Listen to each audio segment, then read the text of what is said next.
Hello, everyone, and welcome to the STLTechTalk podcast. My name is JJ Hammond. We have another great show for you tonight. Are you ready for the top tech news stories of the week? Of course. Applications you should try out on your favorite gadgets, fun and lively commentary, and of course, our very special guest interview. She manages the web marketing team as Director of Sales and Marketing for Unidev and the Net Impact in St. Louis office, and is in charge of website development, Octori, CMS, web marketing, hosting, and technical development services sales. Using her extensive background with technology development and management, she works to expand Unidev's markets geographically as well as develop additional services. Say hello to the amazing Andrea Bemis. Hello, Andrea. Hello. Hi. Hi, thank you so much for being on the show. We can't thank you enough for coming on tonight. It is a pleasure to be here. I'm very excited to join you tonight. Yep, our pleasure too. I would be out at sea adrift without my good friend, partner in crime, fellow tech enthusiast, editor-in-chief of STLTechTalk.com, producer of Codecast by STLTechTalk, co-creator of STLTechChic.com, the uncanny Kevin Harvell. Hello, Kevin. What's going on, everybody? How are you doing, Andrea? Doing good, Kevin. Okay, and guys, I'm ready to knock this out of the park tonight for sure. And don't forget, you can follow us on Twitter at STLTechTalk, Facebook, Google+, Instagram. Subscribe to our YouTube channel. Subscribe to our podcast on iTunes, Stitcher, Windows Phone, TuneIn Radio, or listen directly from the site. Visit STLTechTalk.com to keep up with our tech news, podcasts, codecasts. Find out how you can advertise with us or hire us to consult you on your technological needs. And don't forget, you can interact with the show by sending us feedback to podcast@STLTechTalk.com. And if you're watching us live, you can ask us questions via the chat room, and that's through Google. So sorry about people who aren't Google fans, but that's just kind of the way it is. It's how we roll. We will do our best to answer those questions in a timely manner. Special thank yous go out tonight from Kevin and JJ to Bill Fink, What's the Big IT, of course, Bonnie James, Robin Wright, Darren Sprout, and Rich Dunbar. He's not in the show notes, Kevin. I'll knock that out later. But thank you all for just being awesome people and supporting the show in one way or another. So without further ado, let's go ahead and hop right into the reason why we're all here tonight, and it's to talk to you, Andrea. So I'm going to toss up the first question, which is, what got you into technology? Well, funny thing, when I was in college, to date myself a little bit, that's when they came out with you had to have an email account. And I thought, I don't want one. I don't need one. And so, but one of my professors made us have it, and I was amazed that I could send an email and it could get to people, to places. I was states away at a college, and I could email my parents, and once I got them to figure out technology, and that really piqued my interest, I guess. Well, how does this all work, and how is this doing this, and how is it safe, and all of the questions, I think, when tech first came out with email. Nice, nice. That's a new one for us, for sure. That email brought me to technology. That's pretty cool. So was it a particular type of device that got you excited about it, or like what were you rocking back in the day? Well, I have to admit, when I grew up, my parents bought an Apple IIc, and that was a pretty big thing for our household. We were pretty excited to have that. Granted, back then there was no email. There was none of the online presence per se, but I enjoyed typing, I guess, on my Apple IIc and having it print off that printer. What was it called with the paper down the sides that you ripped off? Oh, dot matrix. Yes. Yes, that lovely IIc with my dot matrix printer. Loved the game Carmen Sandiego. Oh, Where nice. in the world is Carmen Everybody Sandiego? loved that game. Yeah. Oh, come on. You have to know that game if you're back then. Shoot. Yeah. So that got me hooked on computers. I think I monopolized the computer from my family. Awesome. Did you ever find out where in the world she was? Because I could almost never do that. They had a lot of places I did not recognize, and so I had to have my cheat little map out. Nice. Nice. Cheat sheet. It's like nowadays it's Yeah, like it having was. your homework here and like all the answers to the homework you found on, doing a Google search or whatever over here. Yeah, no problem. It was my personal Google. Really, I kept my little notebook of where I found Carmen before. Yeah, I was a dork. Let's just go with it. Yeah, but you got a wonderful smile. Oh, well, thank you. So Kevin, see, it's okay. It's okay. that's right. That's right. Kevin, you're up. All right, so where did your education come from? I mean, were you always in tech, or what is your educational background? Well, funny thing, I, like most freshmen, went to college and said, I'm here because my parents sent me. Now what do I do? Oh, yeah. And so I had always had a desire initially to be in nursing and elementary education. Okay. And so that's what I started in. But like most people that are in the tech world nowadays, that's not what they went to school for. So through the years, I started, of course, my interest grew more and more towards technology, and I started working with more and more companies and systems. And I started out as more of a QA tester. I tried to hack sites for a company to see if I could get in. Way to learn. That's a really good way to learn. Yeah. It is. It is.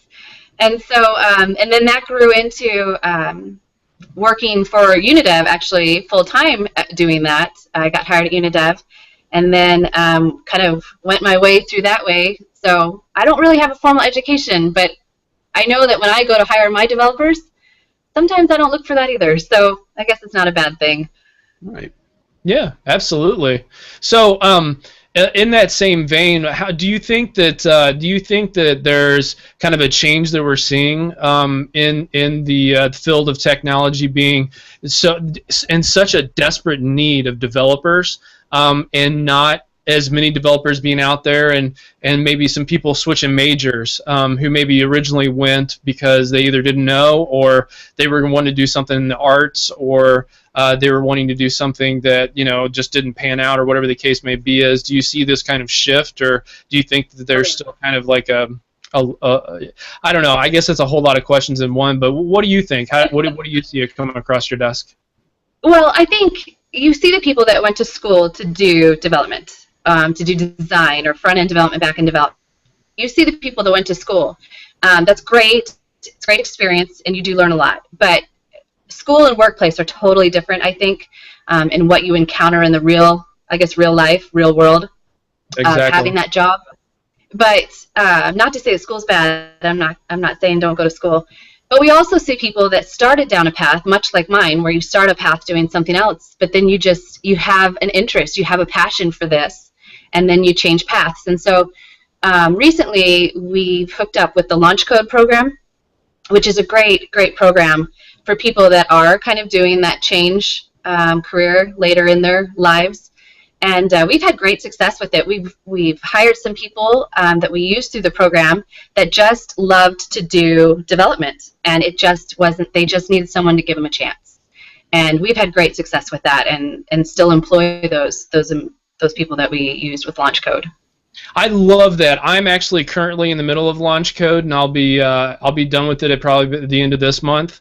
And because I'm a computer science major myself, so even going through a different version of learning, I mean, it all helps, and that is what I hope a lot of people kind of pull out of maybe your story as well, how you kind of came up through the ranks and kind of your general trajectory. And it's not just one-off scenarios. People can change as long as they stay, they have that personal initiative, right, to want to learn more and do more. Absolutely. Kevin, you're up. All right, so when exactly was it, how long have you been working for Unidev, and tell us a little bit about what Unidev is. Okay, well, I started at Unidev in 2007, and I think being at Unidev has kind of been like my education path. I started there as a QA tester, loved it, started the whole support and testing program that we had there, and then moved into marketing. Loved that. It's fast-paced, always changing. You never know what Google's going to do next, so you have to adjust on the fly. I deal well with change, so it fits my personality. Loved that. We came out in about 2008, 2009. We came out with the Octori content management system, and that was fun because what we did is we had this big meeting where our owner, Greg, called in designers, developers, marketing, project managers, everything, and brought us in a room and just said, we're staying here all day, we're having lunch, and he threw a bunch of Post-its and Sharpies on the table and said, what do you like about content management systems? What do you not like about content management systems? And what do you wish that they would do that they don't do? And so we put everything up on this board, into columns of what we like and don't like. And he said, all right, do we think we can build it? So why not? We house a room full of developers here, 2 floors. We can do this. Right. And so we did. And so I ended up managing that project, which then turned into a product, and managed that for years until becoming a project manager, then now becoming the director of business and sales. So, or sales and marketing. Let me get my title right. Official right. Titles. You can never, you're who you are. That's just it. I'm just Andrea. You wear many hats, I'm sure, not just. I do. I wear a lot of hats, and that's what I love about Unidev. Unidev is a company that we embrace all technologies, and I hate to say that because when I hear someone say they're good at everything, I kind of just glaze over and I'm done. I'm like, there's no way you're good at everything. They're a jack of all trades. Right. Right. When a developer comes to me and he's like, I do Java, I do .NET, I do Cobalt, I'm like, yeah, sure. Now what do you really do? Right. But we really pushing through. Right. What do you really do in your for work? But with our company, Unidev started out as a consulting company and doing development work. And then we grew into doing more and more types of development work. And so we really have the workers and the employees to take on all spectrum of development. We bought the Net Impact, which is a web design and web marketing company, and we grew upon that. And so we really are good at covering the whole spectrum of the project, starting from your marketing and your branding and things like that, and then moving into what you need for the web presence. What do you need for your digital presence? And so then we can work with you on that. And then once we get that, and we can work into your, okay, do you need to integrate into your CRM? Do you have an ERP system? Do you need e-commerce? What do you need? And so we really have become quite good at doing all of it. We have clients where we do all of it. We have clients where we do part of it, either the front end or the back end. And it's just really, what our clients need from us. And our latest, slogan or catchphrase that we came up with is, it's all about you. It's all about what do you need us to do and what do you need us to stay out of. And that's what we'll do for you. So it's pretty simple. Yeah. Now, so when you're talking about some of just to kind of recap a little bit more about the services that you guys do provide, it's not just on a big scale. It can be for mom and pop shops. It can be for those as well as big business and small business. I know that's a pretty cool aspect to your guys' business model. Is you don't look at things as being so crazy small. You actually take on the kind of jobs that you need to take on. And in fact, tell us a little bit about how you usually get your jobs. I believe it has something to do with other people mess it up first, something like that. Well, that's where all great stories come from. We get a lot of projects from people that have lost faith in their developers. They don't trust them, they miss their timelines, they're just not pleased with the communication, whatever it might be. That's where I think we really are golden, is because we communicate very openly. We have project managers that are assigned to your every need and are dedicated to you, so that you have someone that's really that joint between a developer and how they talk and the client and how they talk and what they understand, and we have someone that gets to join that all in the middle. And so we do well on projects that have been screwed up. Yeah. But so, a lot of our business is from referrals, also from taking care of those businesses. Right, and another key thing that I remember from listening to Greg and Angela talk was the fact that you have your design project manager, like a designated person that you kind of communicate with, instead of, it doesn't really feel like there's nothing that's not on point. Like there's somebody running point on your project. Like if I'm the business and I come to you, there's somebody that talks with me that lets me know what's going on without sometimes the jargon necessarily. Exactly. And I think the other thing that we do with these project managers that is unique is we like to get everything running together so we can finish your project as soon as possible. So marketing and design can be going on while some of the back-end things are going on. And so things are all happening at the same time in order to get the project in and out as fast as possible. And so we've worked really hard, instead of doing a complete waterfall effect where one has to happen before two and before three and so on, we've kind of mixed the agile and the waterfall approach so that everything can be happening. You have point people that you talk to get things, you know, secure and figured out, and you're comfortable as a client. You're comfortable, and we get your project done. Right. Exactly. Kevin? All right. So, what is coming up from Unidev? What has Unidev got coming down the pipe here in the future? Well, our biggest thing that we just accomplished was co-branding the Unidev and the Net Impact. In the past, it's been who's Unidev and who's the Net Impact, and the first question everyone always asks me is, who do you work for? Are you the Net Impact or are you Unidev? And depending on who I'm talking to, sometimes I base my answer on it. But we recently came out with the co-brand, and so you can check out our new site where Unidev and the Net Impact are together. And in a kind of a fun way, we explain how we coexist together and what that's all become. So I think in the future, you're going to see a lot of fun things from that. You're going to see a lot of more interaction where people who know Unidev know the Net Impact and know that the capabilities that we can do from a digital marketing and web design and web development side of things. And the people that know the Net Impact will now get to see our other, I guess, dark side of back-end developers and some really good, solid development for those more intricate projects. And so that's one of the big things that we just launched a couple weeks ago and we're really excited about. But the other thing is we've started this speaker series that we do monthly. And every month we either use someone internal to talk about something of expertise, or we, through networking, meet fantastic people and we have them come and speak on something that is kind of trending at the time that people need to know about. So we've been doing those monthly. We have another one coming up July 24th at 5:30 at our offices, and we're going to talk about email marketing. And we have someone from MarketVolt coming to join us, and I think that is really something we want to do at Unidev that's a little different. We don't want to be your stuffy development company that has no personality, that can't talk to anyone unless it's about Star Trek. Right. Sure. Hey, he's up, all right? I'm a fan. No. I feel such. I can talk it too, but I can also be, you know, normal at the same time. Right. But no, I think that's what you're going to see from Unidev. You're going to see a lot more interaction, a lot more fun networking, and getting outside of our cave, I guess, that we call that our developers sit in, and really letting people know who we are.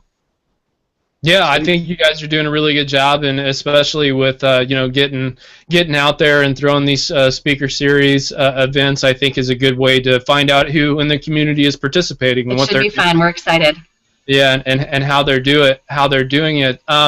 So we went to the last one. I got kind of my post getting ready to come out about that. But I'm really curious because Kevin had actually mentioned MarketVolt to me once in passing in a conversation that we were going to talk about doing some marketing, if you will, and they came up as somebody that we wanted to maybe approach or talk to. So I think that we'll definitely enjoy that. Again, that's July the 24th at 5:30.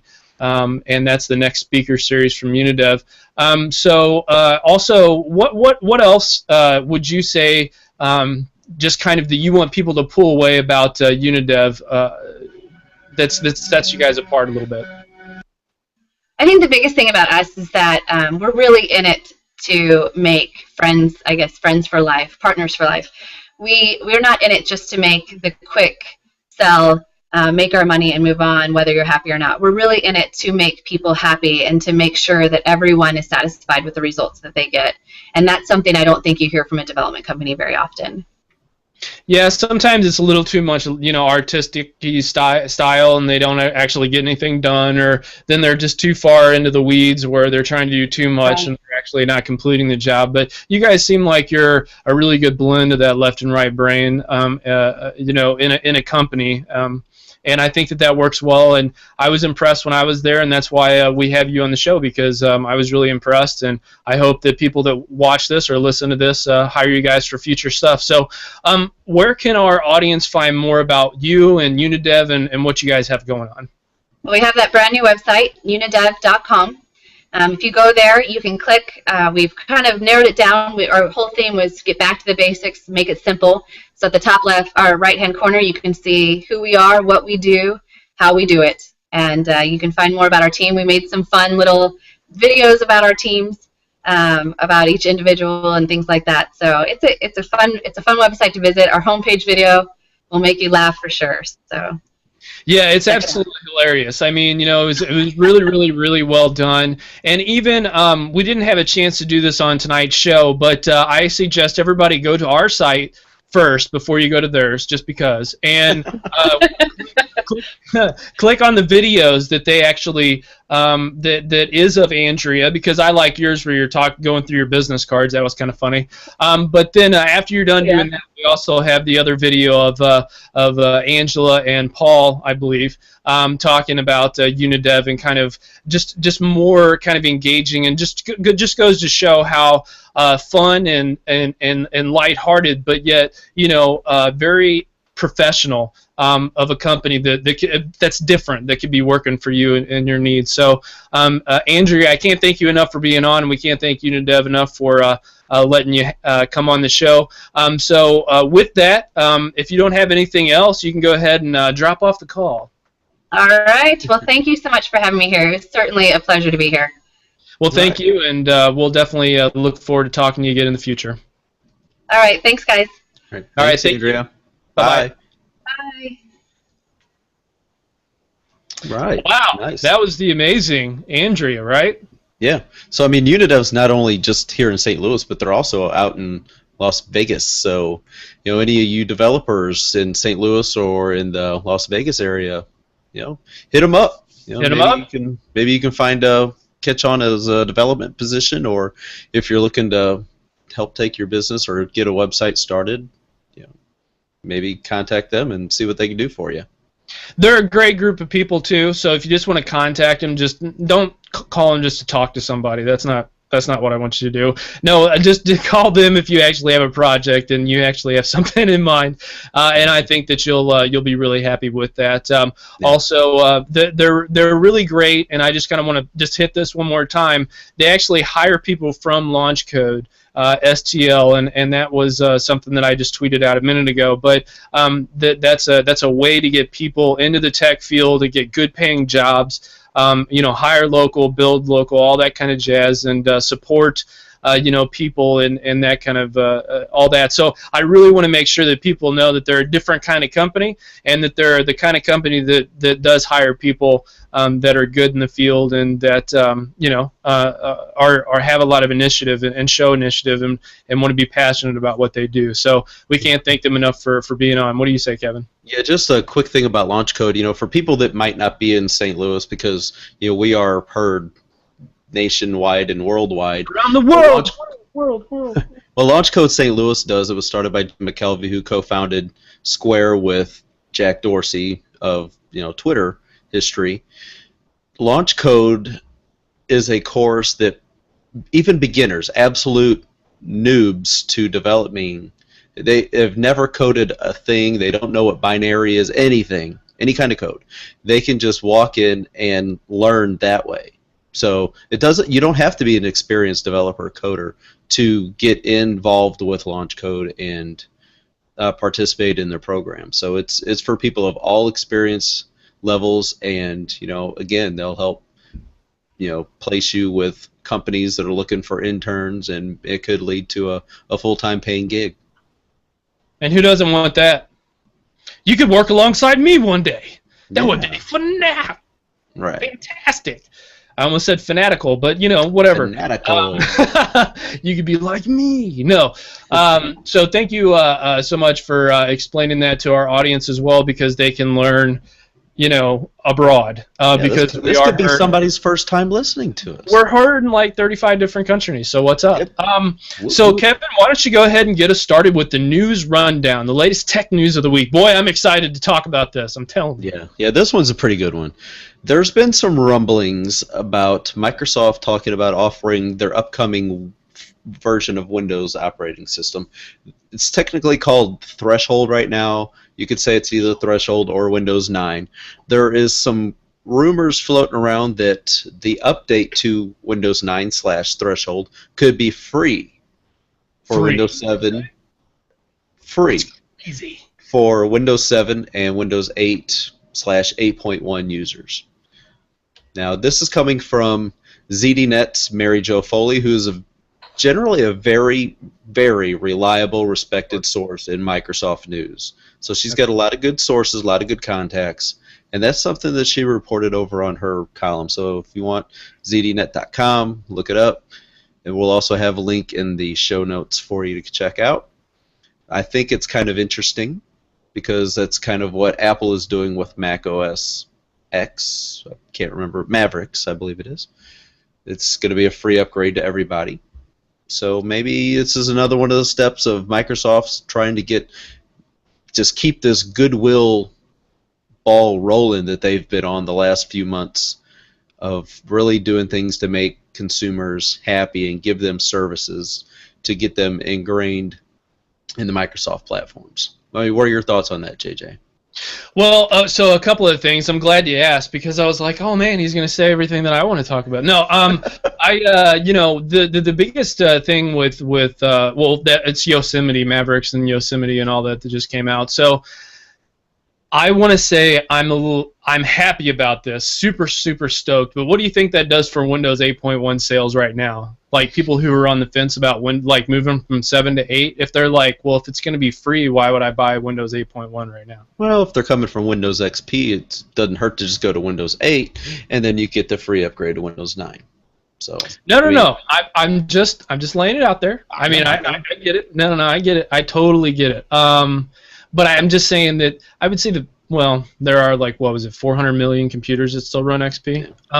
So there was another rumor today that came out talking about Windows 9 / Threshold again. May go back to the traditional start menu and eliminate that start screen that we're used to on Windows 8.1. I don't know if that's true. It's just something that I heard today. So that would make me mad a little bit because I just got used to using the start screen. Like I just trained myself in order to use. You know what I mean? Yeah. Like instead of going to the desktop, I just got my tiles from the start screen. You know? Yeah. So I enjoy it. My guess is that I'll still have that option, but yeah, I think that would be the best way to go about it. Just have a little toggle switch in the settings, traditional start menu or Metro start menu. Right, and we've seen leaks from the new Metro UI start menu. I'm going to call it Metro. I don't care what anybody says. I don't work for Microsoft, so I'm going to call it Metro. The Metro design start menu does look pretty hot. What they talked about at Build, where you click on the bottom left corner and it pulls up, a Windows 7-esque, but plus a start menu-esque little box, and I think it looks nice, and I think it looks neat, and I really like the fact that they're talking about the floating Windows 8 applications, so that if people want to work inside of the desktop, they can still have modern UI apps inside of the desktop environment. But I found that even when we release our plug Windows 8 app for STLTechTalk coming soon, yeah. And I won't say it. I don't want to ruin Kevin's fun. Anyway, so it's pretty cool. No, overall it's pretty cool. I think Threshold's going to be a big deal. I think the combination of kernels and the combination of me as a developer, what's the incentive for me to develop for Windows? Well, the incentive is that that app possibly, depending on the situation, could be published to Xbox, Windows Phone, tablets, Windows laptops, and PCs.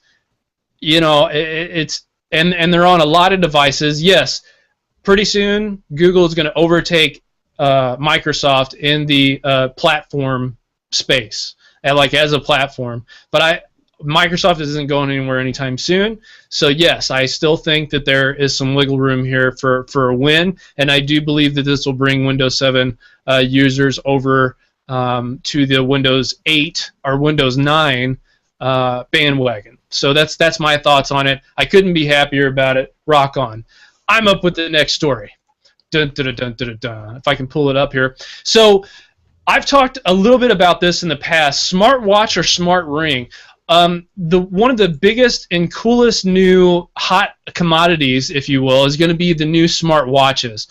Kevin and I are going to be previewing the LG G Watch when it comes here pretty soon, and we're really bullish on this area, as well as a lot of other people. And I think that I forget what the name of it was now, but there was a ring where you moved your thumb across it and you could control your computer, laptop, whatever.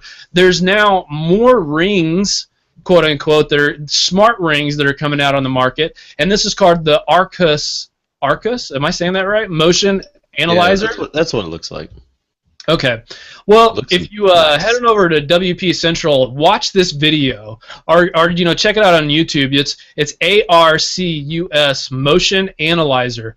Really, really cool. I mean, the fact that like you can control your computer's playback, like these aren't the droids you're looking for. Like it's just very kind of like you move your hand this way, it stops. You move your hand the other way, it plays. You can fast forward and skip through pictures and all sorts of other stuff. Who wouldn't want to do that? I want to move my hands like the Force and control stuff. Kevin, what do you have to say about this? Smart ring or watch? Which one would you rather have? Well, I would definitely have to say smart watch. Yeah, I mean both would be nice, just because if it has some of these motion features, kind of working with like NFC. I mean, I think that would be really neat, where you set your NFC tags, in various areas of your home or your office, even in your car, to have your devices and maybe work with things like Nest thermostats and stuff like that. I'm home, and it just you wave this Arcus ring in front of an NFC tag. As soon as you walk in the door, it connects to your Nest thermostat, adjusts the temperature that you're home and stuff like that. There's just all kinds of little possibilities for something like this with this technology. So there's a nice Kickstarter program. The devices look really cool. I think it's pretty neat. Awesome. I think it's really cool too. I think that and also, so you can have multiple rings that do multiple different things. So like I'm gonna have 2 smart watches on each arm, and all 5 of my digits are gonna have rings, and I'm gonna control the world, Kevin. It's gonna look a little different. It's gonna look a little different. Are you saying something right now? No, I can't say that. Okay. All right. So you're up with the next story. All right, so the next thing I wanted to talk about kind of relates to what we were just talking about here. The first Android Wear devices are available for pre-order on the Google Play Store. The LG G Watch and the Samsung Gear Live. We'll link to those on the Play Store. Last week, Google I/O, they officially announced, hey, we've got Android Wear coming. Here's the SDK. This is all the kinds of things you can do to develop for it. Developers get to work, and they demoed some more things of the G Watch, the Gear Live, and also they showed off the Moto 360. Now the Moto 360 is not available just yet, but you'll be available to purchase that come later this summer, they said. Attendees at Google I/O got their choice of either the G Watch or the Gear Live, and they get the Moto 360 when it comes out. So they got 2 smartwatches, which is pretty cool. I think you spend that kind of money to go to Google I/O. It's cool to get the device swag like that, but that's not the sole reason to go. It's for the experience and the information and the networking. Sure. Yeah. So anyway, we've got a G Watch coming. It should be here probably Monday, I'm guessing. It's supposed to ship out from Google on the 3rd, so Thursday. So yeah, we've got one of those coming. We'll be trying it out with our Nexus devices. So we'll be switching back to our Nexus devices for a little while. Try it out. Let you guys know what we think about them. That'll be hard to do because now I'm on my 1520. Ba-bam, ba-bam, ba-bam. I'm on my 1520. Oh, God, I love this phone, Kevin. I love it. You need to fall back in love with that Nexus 5 you got sitting right next to it. I know. Are you saying that just to make my Windows fan phones unhappy? No. I mean, that felt like a dig. That felt like a dig. That felt like not a dig. Like I'm still pulling the knife out of my side. Like, how dare you say that to them? You know me. I love all devices. Yeah. No. So I'm super stoked about this, and in fact, I've said this publicly before. If Microsoft doesn't come out with a smartwatch or some type of wearable, and figure out a way to make that work,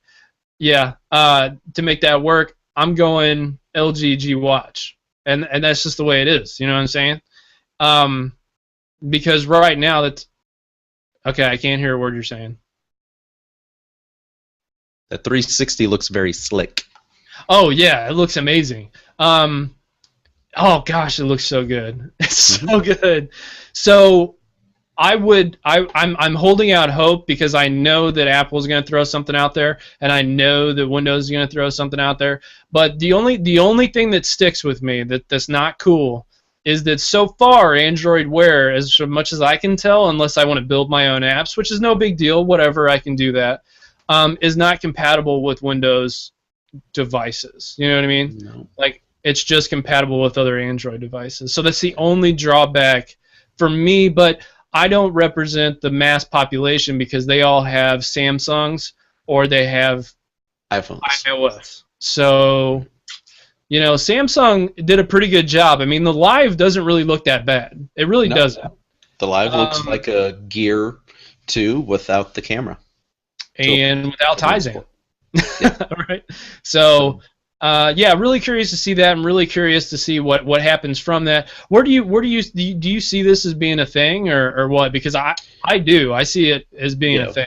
Once it gets in the hands of the general public and more people get around, creating more and more apps, yeah, I think it's really going to take off because some of the demos they were showing and the little advertising commercials, man, it looks really cool. Yeah.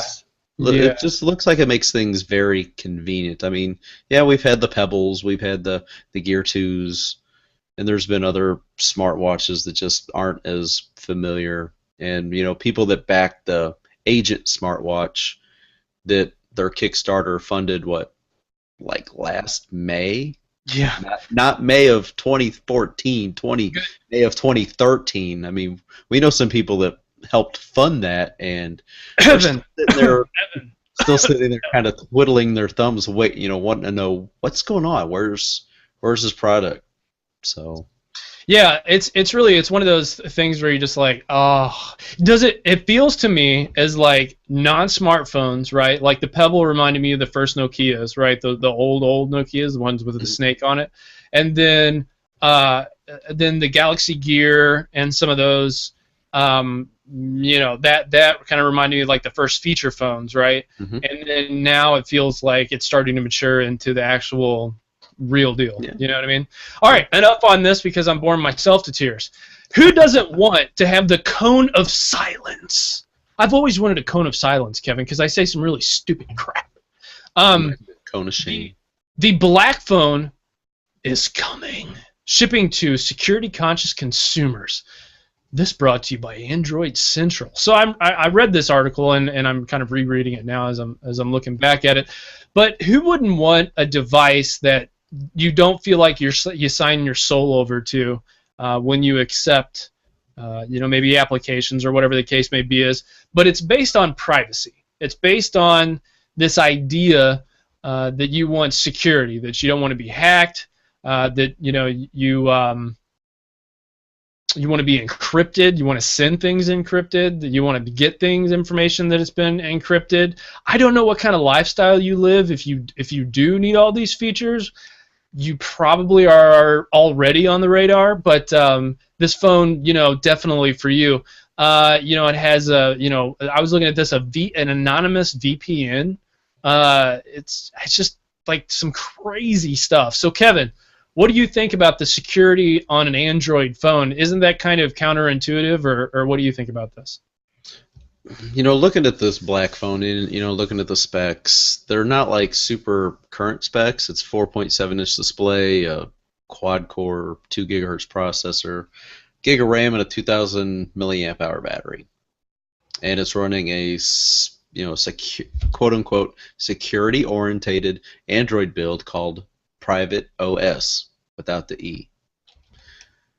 I don't know. I mean, I'm sure. Tell us how you really feel, Kevin. I'm sure there's some people out there that really need it, and maybe if you really, really need it, maybe the government or whoever it is, officials really need to take a look at you because maybe you're hiding something. Right. I don't know. They know that they know everything, So $630 and get you one. So, but it's built on Android KitKat. Now we do know that KitKat did solve some of the security issues that plagued earlier editions.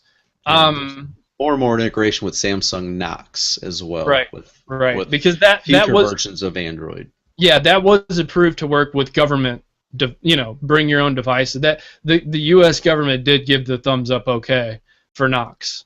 Mm-hmm. So this was in tandem with that. So I don't know. It's one of those things where I think that our listeners and I think that you and I and stuff look at this as like, okay, cool. I'm actually kind of glad that this device is out there because I hope that it spurs more innovation in this particular area because I don't feel like it's a good thing that everybody knows everything. Like all the data is being collected, and that Right. I don't have a say-so on how that data is being collected and stored somewhere.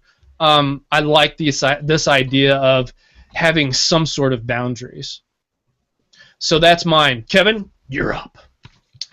All right. Next up to talk about tonight is the Android L developer preview became available. Now, what Android L is that's going to be the next version of Android. We know Android 4.4.4, which is the most current up-to-date version of KitKat, is available for Nexus devices. Well, Android L kind of takes all the goodness from that and is kind of giving you a more different visuals and some more extra features, of course. There's over 5,000 new APIs. There's over 5,000 APIs that are available with this. Whether how many of them are new or not, that's going to be up to people that actually know how to develop and know the platform inside and out. That's not me. So it's kind of like what iOS 7 was to iOS 6. There's a lot of visual upgrades to it, you could say, changing some of the things with notifications on the lock screen, and of course redesigning some of the icons and some of the icon functions when you touch them. When you touch them, it's kind of like a ripple effect, how it just pulses out off to the side. It looks great. If I had a Nexus 5, JJ, you do, I would probably be loading Android L just to give it a whirl. And you can grab the keyboard for your Android device. I think if you're running 4.1 and above. So that's why you took a dig at me. It's because I couldn't do that if I wanted to. Yes, you can do that if you want to.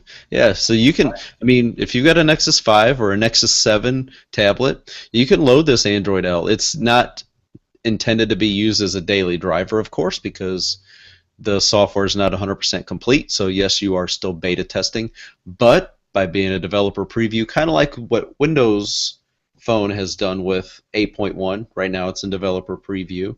And the same thing with Apple's iOS. I mean, you can beta test iOS 8 right now. I think it's on beta 2 of iOS 8. I believe so, and if we had Alejandro here, he would definitely be able to tell us. But I think it's, what is it, 7.1.2? Yeah, they just released an update to iOS 7 the other day.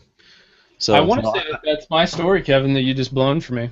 Yeah, I do that kind of stuff. So, I'm glad that device makers, these Apple and Microsoft and now Google are doing this with their mobile OSs. It's just good to see. It gets it in the hand of people, lets developers get their hands on the software to make sure their apps are going to run smooth, and maybe learn a new trick or two to maybe take what was a boring messaging app or a boring calendar app and really can kind of change something up and give it a whole new experience. Yeah, absolutely. I totally agree, and I'm interested to see L run on the 5.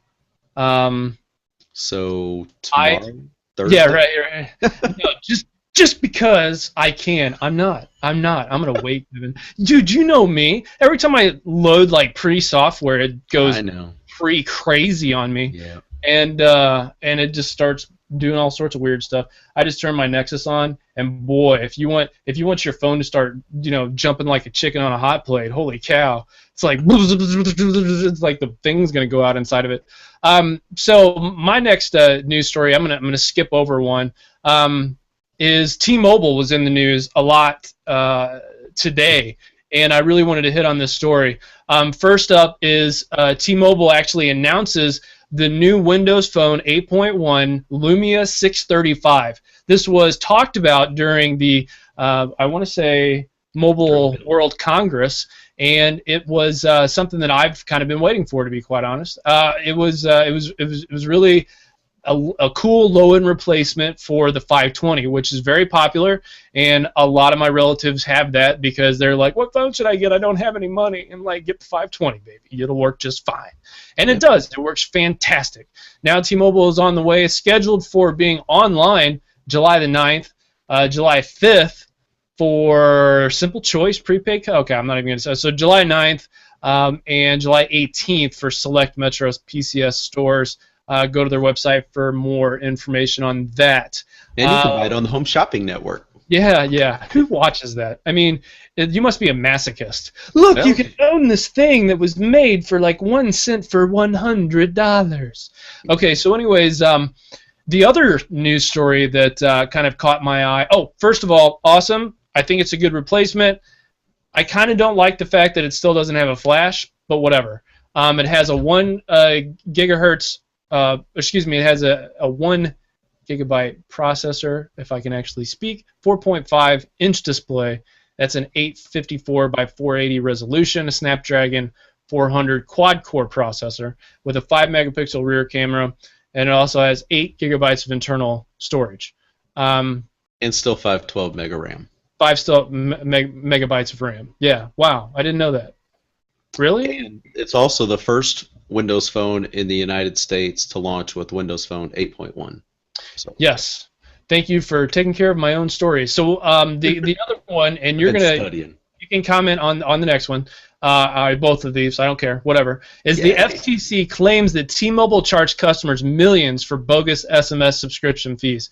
So this was really interesting for me because I've seen the inner workings of a big communications company, and I've seen bills. I've seen the kind of junk that gets thrown onto bills. And all of us know, like, there's something wonky about this. You know, this goes from the rich to the poor to everybody in between. We've all seen our bills at one point or another, unless you're on, you know, what I am now, which is a prepaid plan, which you can't stick nothing on that, which is awesome. But in the postpaid stuff, you've come across this issue, and this kind of speaks to everybody. We all know, we're all like, hey, I got gigged here. And I remember other larger companies having to credit customers back and stuff like that. Well, this is kind of the issue here with what's called cramming. It's when a phone company places charges on a consumer's bill for services offered by either a third party, their own service, or another company, and then charge taxes and fees and other things on top of that. Kevin, what do you have to say about both of these stories? I'm glad the FTC is doing something because they kind of feel like they've been hamstrung a little bit, but what do you think? I've had more chance to kind of like look over the 635 because I'm just really interested in devices. So I haven't really looked too much at this T-Mobile, but I have saw that this information did come out. It's kind of like, you know, in the past whenever I was on a contract with US Cellular when they were in St. Louis, blah, blah, blah, history, looking through the bill, you know, it's all itemized and all this, you sometimes wonder, where'd that 45-cent charge come from? What is that for? I mean, yeah, it's 45 cents, but you kind of put that where if they slip that in there on, you know, a million customers, a couple million customers, it starts adding up over month after month, and it just could be a nickel and dime charge related to absolutely nothing. They just slip that in. It's kind of like what they always say with people that try to steal your identity or something like that, or your credit card. They'll do a small charge first to make sure the card's active, and once they see that goes through, then boom, the next thing you know, they're shopping online at Best Buy, Amazon, and going buy a new pair of Nike tennis shoes or something, filling up gas tanks. Daddy's got a new pair of shoes. Right. So I don't know. I mean, of course, John Laguerre has posted a public response saying that the claims are unfounded and without merit. Interesting. You know, I think that every single company that he's been bashing is going, yay, yay. Even Ralph, what's his name, from AT&T, he's like, oh. I always picture him with an evil laugh because he has the mustache. But you know that everybody is laughing. They're just like, yes, finally. Like, we were just getting bashed. I mean, like, rib shot after gut check after nose punch after uppercut after back A, scorpion kills me, you know, type thing going on. And finally, it seems as though the critics of T-Mobile are just like, hey, look what they did. It says here in a filing, the FTC alleges that T-Mobile made hundreds of millions of dollars by placing charges on mobile phone bills, purported premium SMS subscriptions. Right. That in many cases were bogus charges that were never authorized by its customers. So, I mean, I'm sure we haven't heard the last of this. It's quote unquote breaking news. So, stay tuned, and maybe we'll follow up on that on a future episode. We should do an episode called Comments, where we go through other sites, even our own site, and we look at comments of crazy people comments. If you comment on a website, you're probably crazy. Yeah, I'm staying off comment sections for a while. That includes you, Kevin. Yeah, that includes you. Okay, so you are up next, sir. Yeah, one other thing, since we got some time, I wanted to mention, earlier today it was announced that Google has acquired streaming music service Songza. Now, I've personally never tried Songza, but I downloaded it on my phone a little while ago once I heard about this, so I'm going to give Songza a try just to see how the service is. And, of course, this is in response to Apple purchasing Beats Audio. So Google. We've talked about music a lot on this show, and it appears everybody I talk to really doesn't give a crap about music. They're like, nah, kind of whatever. People who are, my age, I'm not old, so up yours, and they had this thing where you got a record, or you got a tape, or you got a 8-track, or you got a CD, or you got a whatever, and you had a collection, and you were happy about that collection. And it's like, these kids nowadays, they don't know.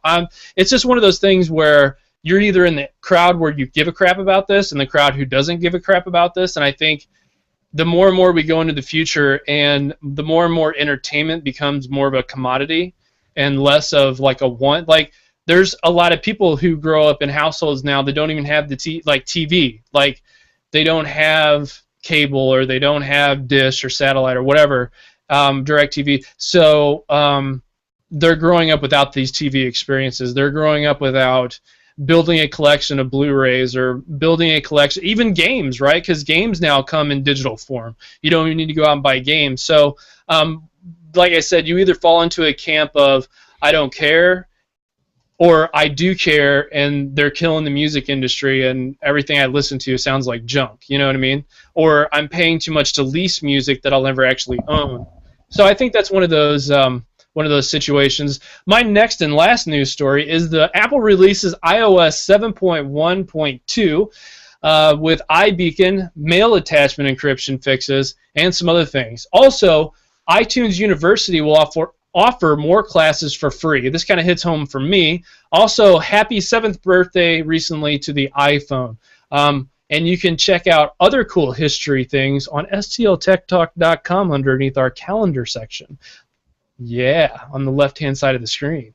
So this was cool for me. University stuff, free education, education that helps the betterment of society. Awesome stuff. I'm glad that they're actually putting some more emphasis on iTunes University, because people that I talk to that even know about iTunes don't even know about the university part of it. So I suggest people go check that out. Kevin, what are your final thoughts on these news stories? Yeah, I think that's really neat. I mean, I was really surprised, to see the other day that was actually the 7th birthday of the iPhone. It's hard to believe that the iPhone has been around as long as it has. I mean, 7 years for iPhones, it's like time has just flown. I mean, yeah, we're getting ready to talk about iPhone 6. There's renders and videos, and talk about curved displays and different sizes. It's just, I mean, I think, JJ, don't you still have a first-gen iPhone? Yes, she's right here. Oh, she's old. She's old, Kevin. Yeah, she's still a young whippersnapper. She works really good as a media player, because God knows that the podcasting and music apps on Windows phones suck. No, so no, that's cool, and I'm glad that Apple's still updating iOS 7 with iOS 8. Probably coming along very soon. Yeah, absolutely. I wholeheartedly agree. I can't believe it's been 7 years, but cool. I'm excited to see what the next 7 years in technology looks like, because we'll definitely be there for that for sure. Yeah, it'll be amazing. It's going to be awesome.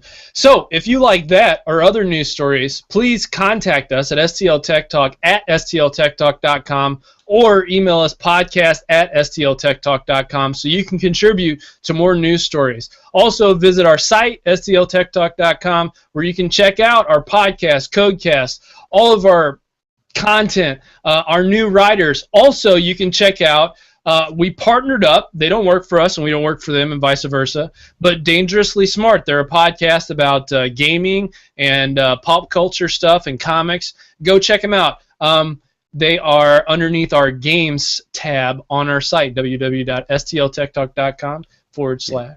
Yeah, it's three local St. Louis guys that are really interested in gaming. One's a fan of Sony, one's a fan of Microsoft, and one's a fan of Nintendo, and they just all get together and have a good time. Yeah. So it's the three amigos for sure. But it's really cool. They're a great group of guys, and I just want to give them a shout out. And for people who like to listen to tech stuff and like to laugh like I do, check them out. I think you'll like them a lot. So moving on to our application picks of the week. Kevin, you're up with the first application pick, and whoa, is it awesome.